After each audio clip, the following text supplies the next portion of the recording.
नमो बुद्धाय दोस्तों, आशा करते हैं आप सभी स्वस्थ होंगे। हमारी आज की कहानी का शीर्षक कुछ ऐसा है जो सभी व्यक्ति अपने जीवन में चाहते हैं। वो है सुख। हमारी कहानी का शीर्षक है सुख क्या है। कहानी शुरू करने से पहले हमारे चैनल को सब्सक्राइब अवश्य कर लें। सुख क्या है? एक दिन बहुत से भिक्षुक बैठे बात कर रहे थे कि संसार में सुख, सबसे बड़ा सुख क्या है। अगर संसार में सुख ही था तो छोड़कर आए क्यों? जब संसार में सुख दुख ही दुख रह जाए तभी तो कोई संत सत्संग संत होता है। जब यह समझ में आ जाए कि यहाँ कुछ भी नहीं है, खाली पानी के बुलबुले हैं, आकाश में बनी इंद्रधनुष है, आकाश कुसुम है, यहाँ कुछ भी नहीं है, तभी तो कोई सन्यासी होता है।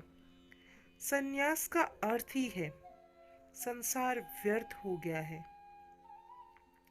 जानकर, अनुभव से, अपने ही साक्षात्कार से ये भिक्षुक ऐसे ही भागकर चले आए होंगे। किसी की पत्नी मर गई होगी तो सन्यासी हो गया, किसी का दिवाला निकल गया इसलिए सन्यासी हो गया। अब तुम देखना, बहुत से लोग सन्यासी होंगे, फिर कुछ और बचता भी नहीं। तब गौतम बुद्ध अचानक आ गए। पीछे खड़े होकर उन्होंने भिक्षुकों की बातें सुनी। भिक्षुक चौंके चौंके फिर कहा, भिक्षुकों, भिक्षु होकर भी यह सब तुम क्या कह रहे हो? यह सारा संसार दुख में है, इसमें तुम बता रहे हो। कोई कह रहा है राज्य सुख, कोई कहता है काम सुख दुख में है, इसमें तुम बता रहे हो। कोई कह रहा है भोजन सुख है, कोई कह रहा है स्वाद सुख है। यह सब तुम जो कह रहे हो, क्या कह रहे हो? यह सुनकर मुझे आश्चर्य हो रहा है। अगर इस सब में सुख है तो तुम यहाँ आए ही क्यों? क्यों आए हो? सुख भी अभ्यास है। बुद्ध ने कहा, दुख सत्य है और सुख नहीं है। ऐसा नहीं, पर संसार में नहीं है।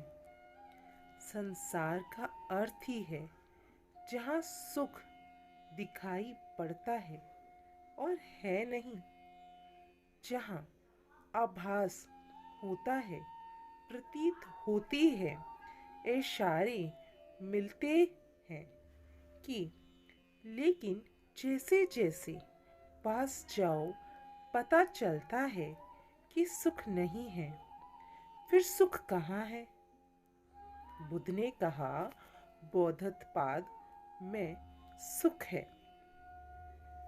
तुम्हारे भीतर बुद्ध का जन्म हो जाए तो सुख है।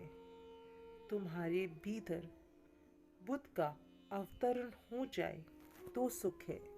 बोधपाद, यह बड़ा अनूठा शब्द है। तुम्हारे भीतर बुद्ध उत्पन्न हो जाए तो सुख है। तुम जब जाओ तो सुख है। सोने में दुख है, मूर्छा में दुख है, जागने में सुख है। धर्म श्रण सुख है। तो सबसे परम सुख तो है बौद्धत्व, कि तुम्हारे भीतर बौद्धत्व पैदा हो जाए। अगर अभी यह नहीं हुआ तो नंबर 2 का सुख है। जिसका बुद्ध जाग गया, उनकी बात सुनने में सुख है। धर्म श्रवण में सुख है। धर्म की बातें करने में सुख है। धर्म की बातें सुनने में सुख है। धर्म के बारे में विचार करने में सुख है। किसी की मदद करने में सुख है। तो सुनो, उनकी जो जाग गए हैं, जिन्हें कुछ दिखाई पड़ा है, गुणों उनकी, लेकिन उसी सुख पर रुक मत जाना। सुन सुनकर अगर रुक गए तो यह एक तरह की सुख तो मिलेगा, लेकिन वह भी बहुत दूर जाने वाला नहीं है। कुछ समय बाद वह दुख में बदल जाएगा, बिल्कुल उसी तरह जैसे गड्ढे में जब बारिश का पानी एकत्र होता है तब उसमें से बदबू नहीं आती, लेकिन कुछ समय बाद जब वो उसमें भरा रहता है तो उसमें सड़न पैदा होती है, उसमें बदबू आती है। इसलिए बुद्ध ने कहा, समाधि में सुख है, बोधपात में सुख है। यह तो परम व्याख्या हुई सुख की। फिर यह भी तो हुआ नहीं है। उनके वचन सुनो, उनके पास उठो बैठो, जिनको बोधत्व की प्राप्ति हो चुकी है, जिनके भीतर यह क्रांति घटित है, जिनके भीतर यह सूरज निकल चुका है, जिनका प्रभात होकर हो गया है, जहाँ सूर्योदय हुआ है, उनके पास रमो। इसमें सुख है, मगर इसमें ही रुक मत जाना। ध्यान करना कि जो उनको हुआ है वे तुम्हें भी करना है। उस करने के उपाय का नाम समाधि है। सुनो, बुद्धों की और चेष्टा करो। बुद्धों जैसे बनने की उस चेष्टा का नाम समाधि है। उस चेष्टा का फल है बोधत्व। जहाँ आपको किसी की भी बुरी बात सुनने में बुरा ना लगे, किसी की भी कुछ अच्छी बात सुनने पर बहुत ज़्यादा प्रसन्नता ना हो, आपको आपकी बुराई सुनने में भी बिल्कुल आपकी अच्छाई जैसी ही लगे, आपके अंदर हृदय परिवर्तन हो ही ना, आप सामने वाले को अच्छा या बुरा दोनों बातों से तोलना बंद कर दें, वही सुख की प्राप्ति है। अंदर आपकी आत्मा को संतुष्टि मिलना ही सुख की प्राप्ति है। वह बोधत्व से ही प्राप्त होती है। सुनो, बोधों के वचन, फिर बुद्धों जैसे बनने की चेष्टा में लगन लगाएं। ध्यान, समाधि, योग ऐसा नहीं है कि गृहस्थ जीवन को छोड़ दिया जाए। आप गृहस्थ जीवन में रहकर भी ध्यान, समाधि में बैठ सकते हैं, अपने क्रोध को त्याग सकते हैं, अपनी इंद्रियों पर नियंत्रण कर सकते हैं। जहाँ आप मन के वश में ना हो, वही परम सुख है। जहाँ आप अपने शरीर को अपने हिसाब से चला सकें, वहाँ उस पर मन का कोई भी नियंत्रण ना हो, वह सुख है। बुद्ध ने कहा, अपनी अंतर आत्मा में खुद को ढूंढो, वो सुख है। बाहर की इन नश्वर चीज़ों को आप इतना दिल से ना लगाएं, इतना प्रेम भाव से ना देखें। आपके लिए अपना पराया सब में प्यार हो, वही सुख है जहाँ क्रोध ना हो, अपमान का डर ना हो। एक असीम सुख की प्राप्ति है जहाँ आप अपने मन को काबू कर सकें। वह ही सुख है। कोई आपसे बुरी बात कहे, आपको बुरा भला बोले, फिर भी उसका प्रभाव ना पड़ना सुख है। जब आपका कोई बुरा भूलेगा आपके सामने और तब भी आप मुस्कुराएंगे, तो इससे आपको कोई फर्क नहीं पड़ेगा।